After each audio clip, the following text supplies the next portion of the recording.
Assalamualaikum warahmatullahi wabarakatuh. Terima kasih atas kesempatannya. Perkenalkan, saya Sylvia Dian Arsiani dengan NIM 2019 310195.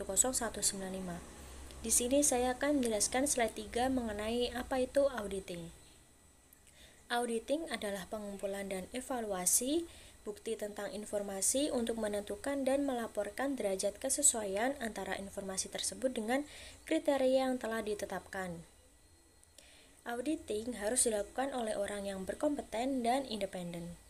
Kompeten berarti seorang auditor memiliki kecakapan atau keahlian dalam bidangnya, sedangkan independen adalah seorang auditor yang memiliki kejujuran, kebebasan, dan tidak dikendalikan oleh pihak manapun. Sekian presentasi dari saya, selanjutnya akan dilanjutkan oleh rekan saya. Assalamualaikum warahmatullahi wabarakatuh. Terima kasih atas kesempatannya.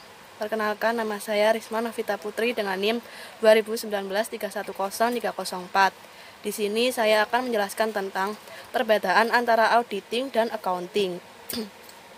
Yang pertama, akuntansi adalah proses pencatatan, pengklasifikasian, dan penjumlahan dari kejadian ekonomi yang logis yang memiliki tujuan untuk menyediakan informasi keuangan yang diperlukan dalam pengambilan keputusan. Kemudian auditing, yaitu menentukan apakah informasi yang dicatat dengan benar mencerminkan peristiwa ekonomi yang terjadi selama periode akuntansi.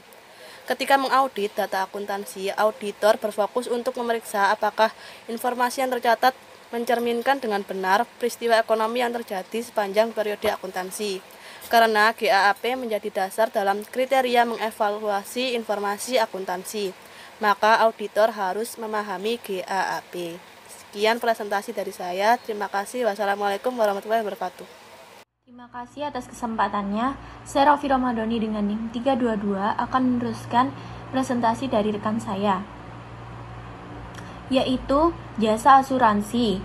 Di sini terdapat 5 poin. Yang poin pertama adalah audit atas laporan keuangan historis.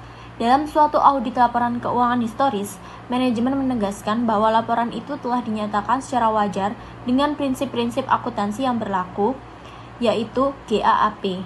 Audit atas laporan keuangan ini adalah suatu bentuk jasa atestasi di mana auditor mengeluarkan laporan tertulis yang menyatakan pendapat tentang apakah laporan keuangan tersebut telah dinyatakan secara wajar dengan prinsip akuntansi yang berlaku umum. Audit ini merupakan jasa asuransi yang paling umum diberikan oleh KAP. Di poin kedua ada atestasi mengenai pengendalian internal atas pelaporan keuangan.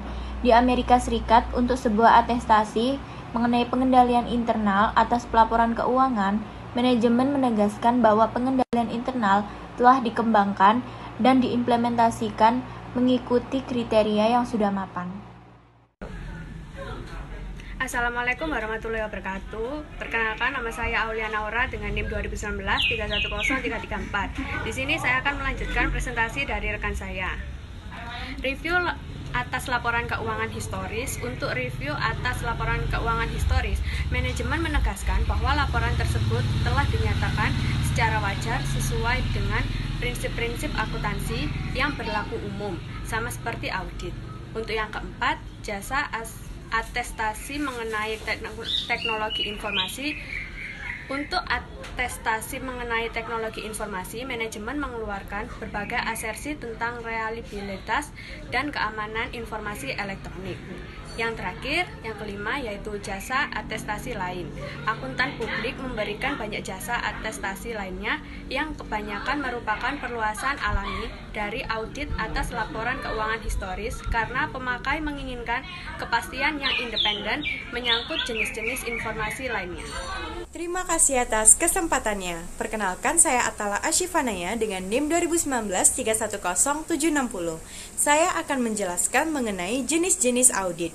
Di antaranya audit operasional, audit ketaatan, dan audit laporan keuangan. Nah, saya akan membahas audit operasional dan juga audit ketaatan. Yang pertama, audit operasional. Apa itu audit operasional? Audit operasional adalah audit yang dilaksanakan untuk mengevaluasi efisiensi dan juga efektivitas pada setiap bagian prosedur dan juga metode operasi dari suatu organisasi.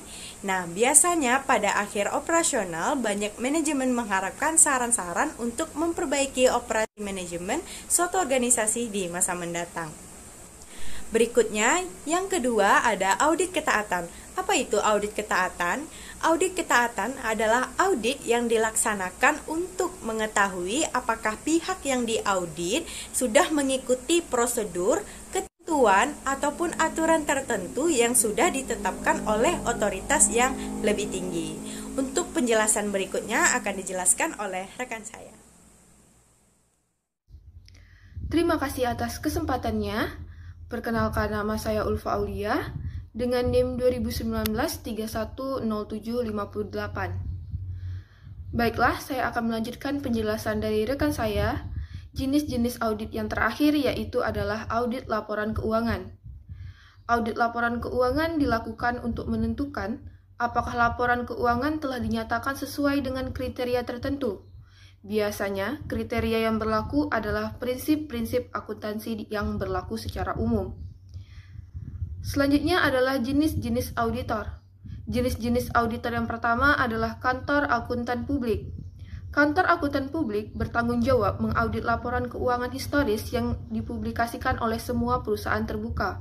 Kebanyakan perusahaan adalah perusahaan yang cukup besar, dan banyak juga perusahaan serta organisasi non-komersial yang lebih kecil. Ya baik, selanjutnya di sini saya akan melanjutkan pembahasan dari rekan saya sebelumnya mengenai jenis-jenis auditor, yaitu ada auditor Badan Akuntabilitas Pemerintah. Nah, auditor ini adalah auditor yang bekerja untuk Government Accountability Office atau GOAS, sebuah badan non-artisan dalam cabang legislatif pemerintah federal yang dimana menurut fungsinya badan ini berfungsi sebagai pengawas keuangan atas pengeluaran pemerintah. Ini memantau hasil operasi, posisi keuangan, dan sistem akuntansi yang digunakan oleh berbagai instansi pemerintah. GO juga melakukan audit rutin di semua cabang pemerintahan dengan diketuai oleh Comptroller Jenderal. GO hanya melapor dan bertanggung jawab kepada Kongres. Selanjutnya juga ada auditor internal. Nah, auditor internal ini dipekerjakan oleh perusahaan untuk melakukan audit bagi manajemen, sama seperti GO mengaudit untuk Kongres. Nah, tanggung jawab auditor internal ini sangat beragam, tergantung pada si pemberi kerja. Terima kasih atas kesempatannya. Saya Putri Ayudila Pungimanda dengan NIM 2019-310299 akan melanjutkan presentasi dari rekan saya Naila.